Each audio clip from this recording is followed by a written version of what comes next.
नमस्कार, मैं हूं निशा और आप देख रहे हैं पंजाब केसरी टीवी। बिहार विधानसभा चुनाव पर पंजाब केसरी की खास कवरेज चल रही है। इस कवरेज में मैं आपको एक लोकसभा सीट के तहत आने वाले सभी विधानसभा सीटों के समीकरण के बारे में विस्तार से जानकारी देती हूं। इसी सिलसिले में आज सारण लोकसभा सीट के तहत आने वाले 6 विधानसभा क्षेत्र पर मैं विस्तार से चर्चा करूंगी। ये 6 सीटें हैं छपरा, सोनपुर, परसा, मडोरा, अमनौर और गड़खा। अब आपको बारी बारी से सारण लोकसभा सीट की 6 विधानसभा सीटों के बारे में मैं विस्तार से एक रिपोर्ट दिखाती हूं। सबसे पहले छपरा विधानसभा सीट के समीकरण पर डालते हैं एक नजर। विधानसभा छपरा विधानसभा सीट महाराजगंज लोकसभा के तहत आती है। 1957 में ही छपरा सीट पर हुए पहले विधानसभा चुनाव में कांग्रेस कैंडिडेट प्रभुनाथ सिंह ने जीत हासिल की थी। वहीं 1962 के चुनाव में छपरा से कांग्रेस की टिकट पर सुंदरी देवी ने जनता का समर्थन हासिल किया था। 1967 में भारतीय जनसंघ के कैंडिडेट A.N. सिंह को जीत मिली थी। 1969 में छपरा सीट से प्रजा सोशलिस्ट पार्टी की टिकट पर जनक यादव ने जीत हासिल की थी। 1972 के चुनाव में भी छपरा सीट पर जनक यादव ने कांग्रेस की टिकट पर जीत का सिलसिला बरकरार रखा था। 1977 में जनता पार्टी की टिकट पर मिथिलेश कुमार सिंह ने जीत का परचम लहराया था। 1980 में जनता पार्टी के कैंडिडेट जनक यादव ने छपरा के विधानसभा चुनाव में जीत हासिल की थी। 1985 में निर्दलीय कैंडिडेट जनक यादव ने छपरा में एक बार फिर विरोधियों को मात दी थी। 1990 के चुनाव में छपरा सीट से उदित राय ने जनता का समर्थन हासिल किया था। 1995 में यहां जनता दल के टिकट पर उदित राय ने एक बार फिर से जनता का भरोसा हासिल किया था। 2000 के चुनाव में उदित राय ने आरजेडी की टिकट पर एक बार फिर जनता का समर्थन हासिल किया था। 2005 में जेडीयू की टिकट पर राम प्रवेश राय ने छपरा सीट से विरोधियों को मात देने में कामयाबी हासिल की थी। 2010 में बीजेपी की टिकट पर छपरा सीट पर जनार्दन सिंह सिग्रीवाल ने जीत हासिल की थी। 2015 और 2020 में बीजेपी कैंडिडेट CN गुप्ता ने विरोधियों को मात देकर जीत हासिल की थी। वहीं 2020 के विधानसभा चुनाव में छपरा सीट पर बीजेपी कैंडिडेट CN गुप्ता ने जीत का परचम लहराया था। CN गुप्ता को 75,710 वोट मिले थे, तो RJD candidate Randhir Kumar Singh 68,939 vote ही ले पाए थे। इस तरह से CN गुप्ता ने रणधीर कुमार सिंह को 6,771 वोट के अंतर से हराया था। वहीं निर्दलीय कैंडिडेट सुनील कुमार 6,062 वोट लाकर तीसरे स्थान पर थे। वहीं 2015 के विधानसभा चुनाव में छपरा सीट से बीजेपी कैंडिडेट CN गुप्ता ने जीत हासिल की थी। CN गुप्ता को 71,646 वोट मिले थे, तो आरजेडी कैंडिडेट रणधीर कुमार सिंह को 60,267 वोट ही मिल पाए थे। इस तरह से CN गुप्ता ने रणधीर कुमार सिंह को 11,389 वोटों के अंतर से हराया था। वहीं निर्दलीय कैंडिडेट उदित राय 5,707 वोट के साथ तीसरे स्थान पर थे। वहीं 2010 के विधानसभा चुनाव में छपरा सीट से बीजेपी कैंडिडेट जनार्दन सिंह सिग्रीवाल ने जीत हासिल की थी। जनार्दन सिंह सिग्रीवाल को 61,045 वोट मिले थे, तो आरजेडी कैंडिडेट परमेंद्र रंजन सिंह ने 25,174 वोट हासिल किए थे। इस तरह से जनार्दन सिंह सिग्रीवाल ने परमेंद्र रंजन सिंह को 35,871 वोट के बड़े अंतर से हराया था। वहीं निर्दलीय कैंडिडेट सुभाष राय 7,626 वोट लाकर तीसरे स्थान पर थे। वहीं 2005 के विधानसभा चुनाव में छपरा सीट से जेडीयू कैंडिडेट राम प्रवेश राय ने जीत हासिल की थी। राम प्रवेश राय को 40,371 वोट मिले थे, तो आरजेडी कैंडिडेट उदित राय को 36,473 वोट ही मिले थे। इस तरह से राम प्रवेश राय ने उदित राय को 3,898 वोट के कम अंतर से हराया था। वहीं एलजेपी कैंडिडेट राम बाबू राय 7,771 वोट लाकर तीसरे स्थान पर थे।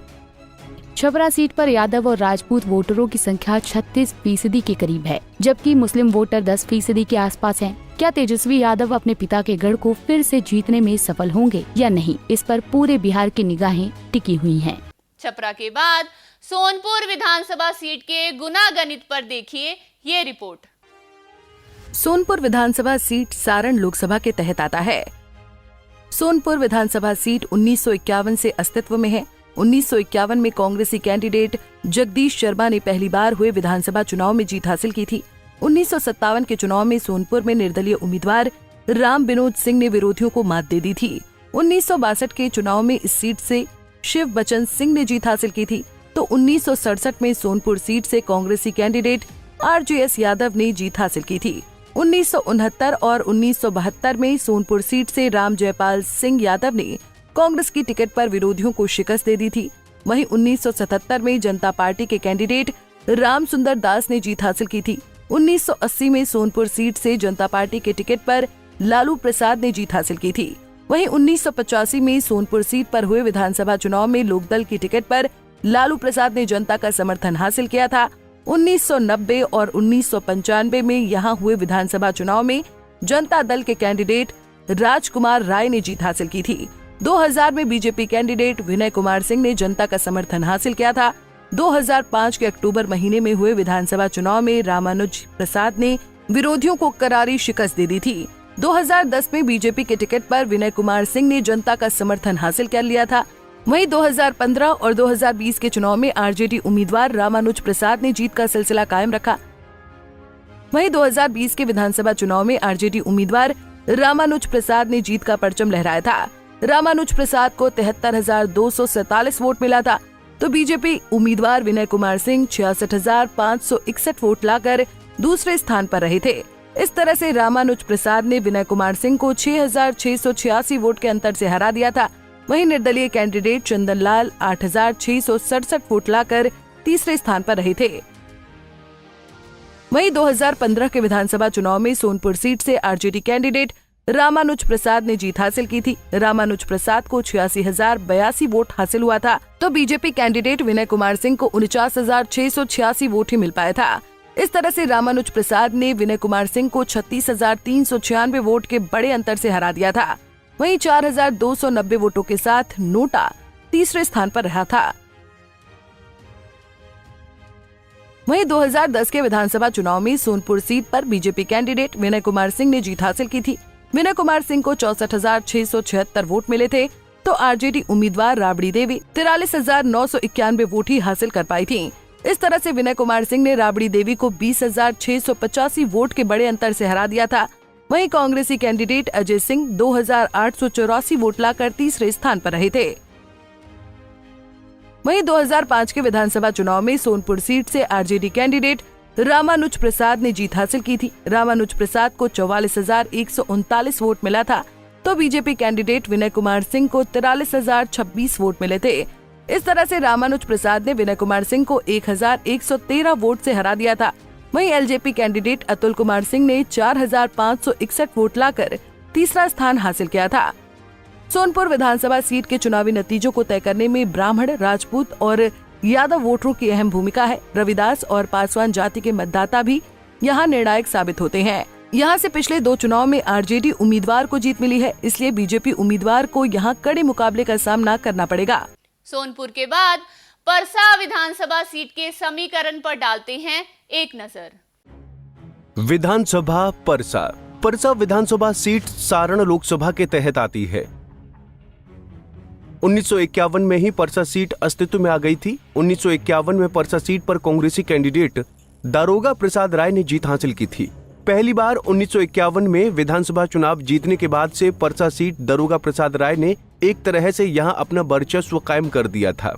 1957, 1962, 1967, 1969 और 1972 के चुनाव में एक के बाद एक दारोगा प्रसाद राय ने लगातार 5 बार जीत का परचम लहरा दिया था। वहीं 1977 में जनता पार्टी के कैंडिडेट रामानंद प्रसाद राय ने दारोगा प्रसाद राय के वर्चस्व पर यहां ब्रेक लगा दिया था। लेकिन 1980 के विधानसभा चुनाव में परसा सीट से एक बार फिर दारोगा प्रसाद राय ने कांग्रेस की टिकट पर जीत हासिल कर लिया था। वहीं 1985 में दारोगा प्रसाद राय के बेटे चंद्रिका राय ने परसा सीट पर कांग्रेसी कैंडिडेट के तौर पर जीत हासिल कर ली। 1990 में चंद्रिका राय ने परसा से निर्दलीय कैंडिडेट के तौर पर विरोधियों को मात दे दिया था। 1995 में हुए चुनाव में परसा सीट से जनता दल के टिकट पर चंद्रिका राय ने जीत का सिलसिला बरकरार रखा था। वहीं 2000 और 2005 के फरवरी महीने में हुए विधानसभा चुनाव में परसा सीट पर आरजेडी कैंडिडेट चंद्रिका राय ने जीत हासिल की थी। लेकिन 2005 के अक्टूबर महीने में हुए चुनाव में जेडीयू कैंडिडेट छोटेलाल राय ने चंद्रिका राय के वर्चस्व को यहां तोड़ दिया था। वहीं 2010 के चुनाव में परसा सीट पर जेडीयू कैंडिडेट छोटेलाल राय ने जीत का सिलसिला बरकरार रखा था। वहीं 2015 में बदले सियासी समीकरणों में चंद्रिका राय ने एक बार फिर आरजेडी की टिकट पर परसा में जीत का परचम लहरा दिया था। 2020 में आरजेडी उम्मीदवार छोटेलाल राय ने यहां बाजी पलट दी थी। वहीं 2020 के विधानसभा चुनाव में परसा सीट से आरजेडी उम्मीदवार छोटेलाल राय ने जीत हासिल की थी। छोटेलाल राय को 68,316 वोट मिला था, तो JDU candidate Chandrika Rai 51,023 vote लाकर दूसरे स्थान पर रहे थे। इस तरह से छोटेलाल राय ने चंद्रिका राय को 17,293 वोट के अंतर से हरा दिया था। वहीं LJP candidate Rakesh Singh 12,186 vote लाकर तीसरे स्थान पर रहे थे।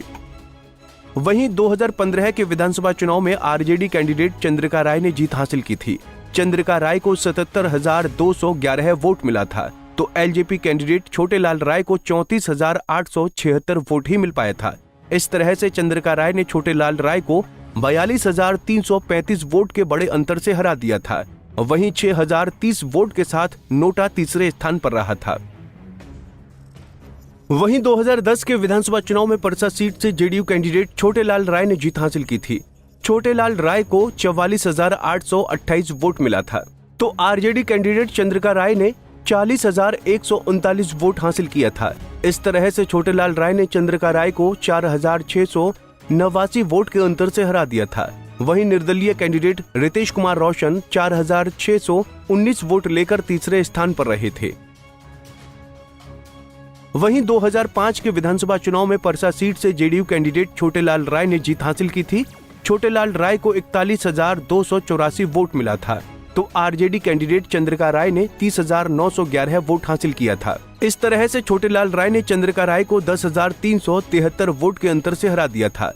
वहीं एलजेपी कैंडिडेट रामनाथ विद्यार्थी 5,387 वोट लाकर तीसरे स्थान पर रहे थे।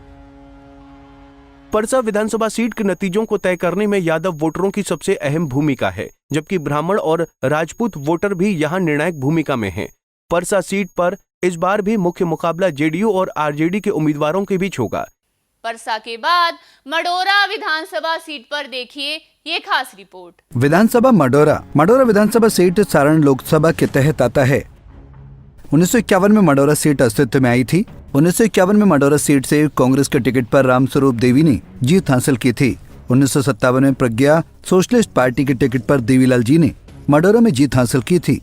1962 में कांग्रेस के टिकट पर मडोरा से सूरज सिंह ने विधानसभा चुनाव में जनता का समर्थन हासिल किया था। 1967 के चुनाव में यहां से संयुक्त सोशलिस्ट पार्टी के कैंडिडेट देवीलाल जी ने विरोधियों को शिकस्त दे दी थी। वहीं 1969 और 1972 के चुनाव में कांग्रेस पार्टी के कैंडिडेट भीष्म प्रसाद यादव ने लगातार 2 बार जीत हासिल की थी।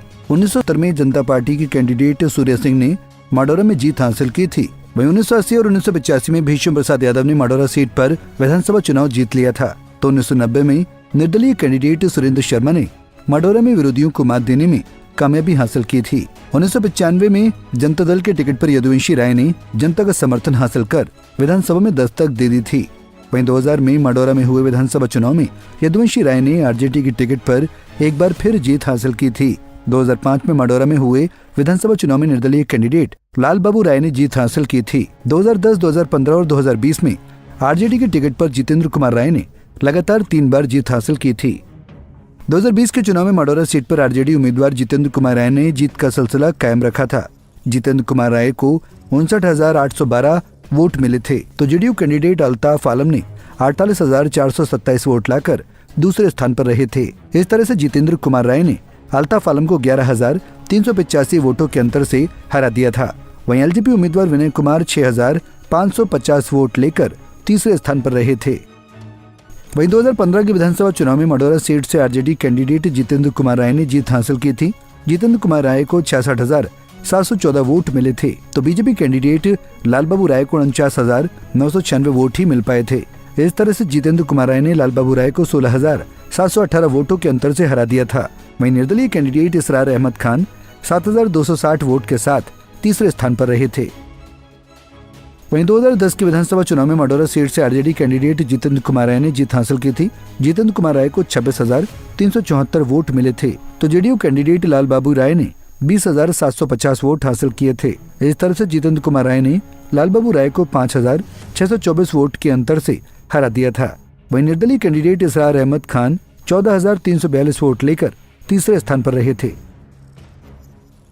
वहीं 2005 के विधानसभा चुनाव में मडौरा सीट से निर्दलीय कैंडिडेट लाल बाबू राय ने जीत हासिल की थी। लाल बाबू राय को 35,628 वोट मिले थे, तो जेडीयू कैंडिडेट जितेंद्र कुमार राय ने चुनाव में 13,129 वोट मिले थे। इस तरह से लाल बाबू राय ने जितेंद्र कुमार राय को 22,499 वोटों से हरा दिया था। वहीं RJD candidate Shivpujan Prasad Rai 11,831 vote हासिल कर तीसरे स्थान पर रहे थे। मडौरा सीट पर मुस्लिम, यादव और राजपूत वोटरों का दबदबा है, जबकि ब्राह्मण वोटर भी यहां निर्णायक भूमिका में हैं। मडौरा विधानसभा सीट पर आरजेडी और जेडीयू उम्मीदवार के बीच इस बार कड़ी टक्कर होगी। हालांकि ये वक्त ही बताएगा कि यहां की जनता किस उम्मीदवार का राज तिलक करेगी। मडौरा के बाद अमनौर विधानसभा सीट के समीकरण पर डालते हैं एक नजर। विधानसभा अमनौर। अमनौर विधानसभा सीट सारण लोकसभा के तहत आती है। 2010 में अमनौर सीट पर हुए पहले विधानसभा चुनाव में जेडीयू कैंडिडेट कृष्णा कुमार ने जीत हासिल की थी। 2015 में अमनौर सीट पर हुए चुनाव में बीजेपी कैंडिडेट शत्रुघ्न तिवारी ने जीत का परचम लहराया था। लेकिन 2020 के चुनाव में अमनौर से जेडीयू कैंडिडेट कृष्णा कुमार मंटू ने एक बार फिर जीत हासिल की थी। इस बार भी यहां से जेडीयू उम्मीदवार आरजेडी को चुनौती देंगे। वहीं 2020 के चुनाव में अमनौर सीट से जेडीयू कैंडिडेट कृष्णा कुमार मंटू ने जीत का परचम लहरा दिया था। कृष्णा कुमार मंटू 63,316 वोट लाकर पहले स्थान पर रहे थे, तो RJD candidate Sunil Kumar 59,635 vote लाकर दूसरे स्थान पर रहे थे।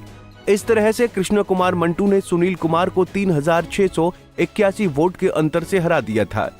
वहीं निर्दलीय कैंडिडेट शत्रुघ्न तिवारी 7,493 वोट लाकर तीसरे स्थान पर रहे थे। वहीं 2015 के विधानसभा चुनाव में अमनौर सीट से बीजेपी कैंडिडेट शत्रुघ्न तिवारी ने जीत हासिल की थी। शत्रुघ्न तिवारी को 39,134 वोट मिला था, तो जेडीयू कैंडिडेट कृष्णा कुमार महतो को 33,883 वोट ही मिल पाया था। इस तरह से शत्रुघ्न तिवारी ने कृष्णा कुमार महतो को 5,251 वोट के अंतर से हरा दिया था। वहीं निर्दलीय कैंडिडेट सुनील कुमार 29,226 वोट के साथ तीसरे स्थान पर रहे थे। वहीं 2010 के विधानसभा चुनाव में अमनौर सीट से जेडीयू कैंडिडेट कृष्णा कुमार ने जीत हासिल की थी। कृष्णा कुमार को 29,508 वोट मिला था, तो निर्दलीय कैंडिडेट सुनील कुमार ने 18,991 वोट हासिल किया था। इस तरह से कृष्णा कुमार ने सुनील कुमार को 10,517 वोट के अंतर से हरा दिया था। वहीं निर्दलीय कैंडिडेट शत्रुघ्न तिवारी 15,547 वोट लेकर तीसरे स्थान पर रहे थे। अमनौर सीट पर ब्राह्मण, राजपूत और यादव वोटरों की संख्या लगभग 37% है। एकजुट एनडीए अमनौर सीट पर आरजेडी उम्मीदवार पर एक बार फिर से भारी पड़ सकता है। अब गड़खा विधानसभा सीट के गुना गणित पर देखिए ये रिपोर्ट। विधानसभा गरखा। गरखा विधानसभा सीट सारण लोकसभा के तहत आती है। 1957 में गरखा सीट पर हुए पहले विधानसभा चुनाव में प्रजा सोशलिस्ट पार्टी के कैंडिडेट राम जयपाल सिंह यादव ने जीत हासिल की थी। 1962 में गरखा सीट पर कांग्रेसी उम्मीदवार शिव शंकर प्रसाद सिंह को जीत मिली थी। 1967 में गरखा सीट पर निर्दलीय कैंडिडेट विश्वनाथ भगत ने विरोधियों को मात दी थी। 1969 में गरखा सीट से कांग्रेस पार्टी की टिकट पर जगलाल चौधरी ने जीत हासिल की थी। 1972 के चुनाव में यहां से रघुनंदन माझी ने कांग्रेस की टिकट पर जीत का सिलसिला बरकरार रखा था। 1977 में जनता पार्टी की टिकट पर मुनीश्वर चौधरी ने जीत का परचम लहराया था। 1980 और 1985 में कांग्रेसी कैंडिडेट रघुनंदन माझी ने गरखा सीट पर लगातार 2 बार जीत हासिल की थी। 1990 में निर्दलीय कैंडिडेट मुनीश्वर माझी ने गरखा सीट पर विरोधियों को करारी शिकस्त दी थी। 1995 में मुनीश्वर माझी ने जनता दल की टिकट पर जीत का सिलसिला बरकरार रखा था। वहीं 2000 के विधानसभा चुनाव में मुनीश्वर माझी ने आरजेडी की टिकट पर जीत का सिलसिला एक बार फिर से कायम रखा था। वहीं 2005 और 2010 के विधानसभा चुनाव में गरखा सीट पर बीजेपी उम्मीदवार ज्ञानचंद माझी ने विरोधियों को मात दी थी। 2015 के चुनाव में आरजेडी के कैंडिडेट मुनीश्वर चौधरी ने जीत हासिल की थी। वहीं 2020 के चुनाव में आरजेडी कैंडिडेट सुरेंद्र राम ने विरोधियों को शिकस्त दी थी। वहीं 2020 के विधानसभा चुनाव में गरखा सीट पर आरजेडी उम्मीदवार सुरेंद्र राम ने जीत का परचम लहराया था। सुरेंद्र राम को 83,412 वोट मिले थे, तो बीजेपी उम्मीदवार ज्ञानचंद माझी 73,475 वोट लाकर दूसरे स्थान पर थे। इस तरह से सुरेंद्र राम ने ज्ञानचंद माझी को 9,937 वोट के अंतर से हराया था। वहीं जाप कैंडिडेट मुनीश्वर चौधरी 4,419 वोट लाकर तीसरे स्थान पर थे। वहीं 2015 के विधानसभा चुनाव में गरखा सीट से आरजेडी कैंडिडेट मुनेश्वर चौधरी ने जीत हासिल की थी। मुनेश्वर चौधरी को 79,249 वोट मिले थे, तो बीजेपी कैंडिडेट ज्ञानचंद मांझी को 49,366 वोट ही मिल पाए थे। इस तरह से मुनेश्वर चौधरी ने ज्ञानचंद मांझी को 39,883 वोट के बड़े अंतर से हराया था। वहीं 5,027 वोट के साथ नोटा तीसरे स्थान पर था। वहीं 2010 के विधानसभा चुनाव में गरखा सीट से बीजेपी कैंडिडेट ज्ञानचंद मांझी ने जीत हासिल की थी। ज्ञानचंद मांझी को 41,033 वोट ही मिले थे, तो आरजेडी कैंडिडेट मुनेश्वर चौधरी ने 39,246 वोट हासिल किए थे। इस तरह से ज्ञानचंद मांझी ने मुनेश्वर चौधरी को 1,787 वोट के कम अंतर से हराया था। वहीं कांग्रेसी कैंडिडेट रघुनंदन मांझी 12,793 वोट लाकर तीसरे स्थान पर थे। वहीं 2005 के विधानसभा चुनाव में गरखा सीट से बीजेपी कैंडिडेट ज्ञानचंद मांझी ने जीत हासिल की थी। ज्ञानचंद मांझी को 28,634 वोट मिले थे, तो कांग्रेसी कैंडिडेट रघुनंदन मांझी ने चुनाव में 26,817 वोट हासिल किए थे। इस तरह से ज्ञानचंद मांझी ने रघुनंदन मांझी को 1,817 वोट के कम अंतर से हराया था। वहीं निर्दलीय कैंडिडेट मुनेश्वर मांझी 14,271 वोट हासिल कर तीसरे स्थान पर रहे थे। गरखा विधानसभा सीट पर पिछड़े और अति पिछड़े वर्ग के वोटर ही चुनावी नतीजों को तय करते हैं। इस विधानसभा क्षेत्र से पासवान और रविदास वोटरों का भी दबदबा है। ऐसे में चिराग पासवान और जीतन राम मांझी की भूमिका काफी अहम हो जाती है। हालांकि आरजेडी अपने मजबूत गढ़ पर कब्जा कायम रखने के लिए पूरी ताकत झोंक रही है। आज सारण लोकसभा क्षेत्र के सभी 6 विधानसभा सीटों पर आपको एक रिपोर्ट दिखाई गई। बिहार विधानसभा चुनाव पर हमारी विशेष कवरेज जारी रहेगी। आगे किसी और लोकसभा क्षेत्र के विधानसभा सीटों के समीकरण पर चर्चा की जाएगी। तब तक आप तमाम खबरों के लिए देखते रहिए पंजाब केसरी टीवी। नमस्कार। हमसे जुड़े रहने के लिए हमारे YouTube चैनल को सब्सक्राइब करें और नई वीडियो की नोटिफिकेशन के लिए बेल आइकॉन को दबाएं।